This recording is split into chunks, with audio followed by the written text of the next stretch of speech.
it better, not kill it. Congress has a role to play. Thank you. Thank you, witnesses, for your testimony. Again, Mr. Unger, I apologize. We can also confirm the World Program posted that the recent pause concerning in-kind food assistance to WFP has been rescinded. This allows for resumption of food purchases and deliveries using USAID. Madam Chair, are we going member to member, or do you get to make a speech in between each witness? If you're going to offer evidence or testimony, you're not recognized. You should be in the clock. You're not recognized. It's Sure my time. Sure I am.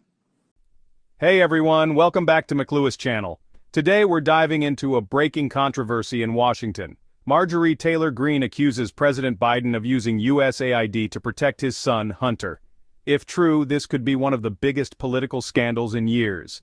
Let's break it all down. I now recognize myself for 5 minutes of questions. And this committee, based on this hearing and witness testimonies, will consider recommending investigations and criminal referrals. When Joe Biden was president, his son Hunter was on the board of a Ukrainian energy company called Burisma.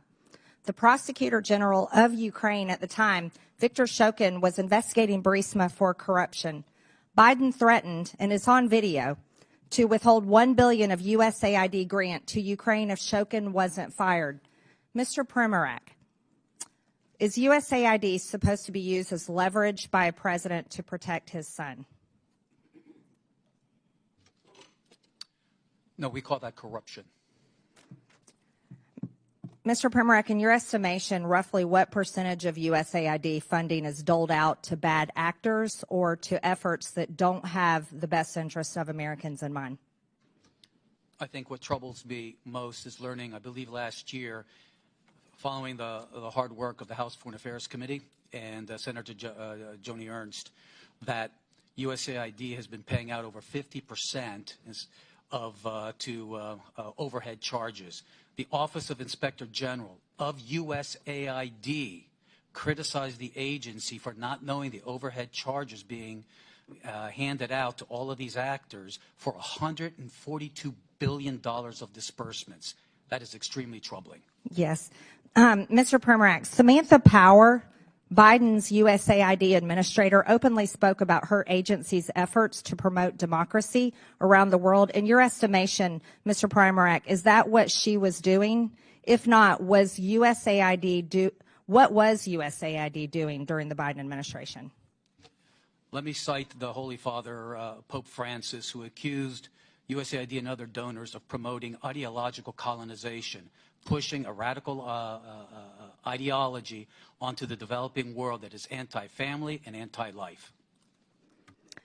It has been asserted that USAID spent tens of millions of American taxpayer dollars to promote propaganda in Brazil in the lead up to the Bolsonaro-Lula election in 2022. It has been claimed that this funding was used to pass censorship laws and silence Bolsonaro's online presence, and even bar him from running for office in the future. Mr. Primorak, can you offer any insight into these allegations, or at least comment on whether the U.S. should play a role in toppling democratic processes around the world?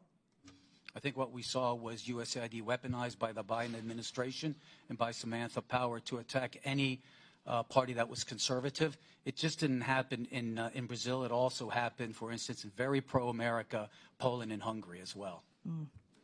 One of the most extensive examples of regime change operations fueled by USAID is that of their role in the Syrian civil war aimed at toppling Bashar al-Assad. Reports from DD Geopolitics and other sources estimate that USAID funneled over $15 billion into Syria over a decade, covertly funding opposition groups, mercenaries, and anti-government networks under the cover of humanitarian aid.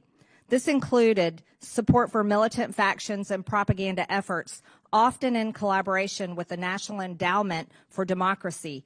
The operation culminated in Assad's overthrow in 2024 by Western-backed groups, with USAID's financial trails documented in congressional budget reports and criticized by Syrian officials as interference masked as assistance. Mr. Roman, do these kinds of activities carried out by an American agency make Americans safer at home, or do they risk embroiling us in more deadly and costly foreign conflicts? When the agency is doing it according to the way in which represents American national security interests, it's correct. But when it's abused for political purposes, ideological umbrage, and sponsoring Islamism, which is inherently anti-American, it is the worst exhaustion of American taxpayer money that can be thought of, especially when it leads to the loss and danger to American lives. Mm-hmm. In 2014, during the Euromaidan uprising in Ukraine, which led to the ousting of President Viktor Yanukovych, USAID is estimated to have spent billions of dollars on civil society initiatives that were allegedly designed to destabilize the pro-Russian government. USAID specifically funded NGOs and media outlets that amplified the anti-Yanukovych sentiment in an effort to align Ukraine more closely with the West. We also know that 9 out of 10 of Ukraine's major media outlets receive funding from USAID. Mr. Roman, should Americans' tax dollars be funding propaganda?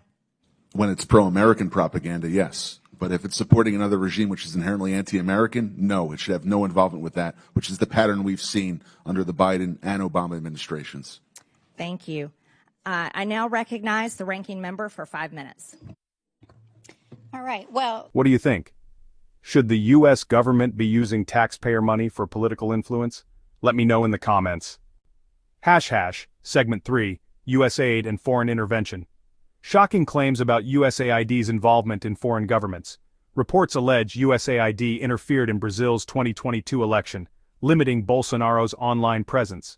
Witnesses claim USAID targeted conservative governments in Poland and Hungary. If true, this would be a huge abuse of power. Now, let's go deeper. Reports claim USAID has played a role in regime change operations. In Syria, USAID allegedly funneled billions to fund opposition groups. In Ukraine, USAID is said to have fueled the 2014 uprising. 9 out of 10 major Ukrainian media outlets receive USAID funding. Is it about democracy or controlling the narrative?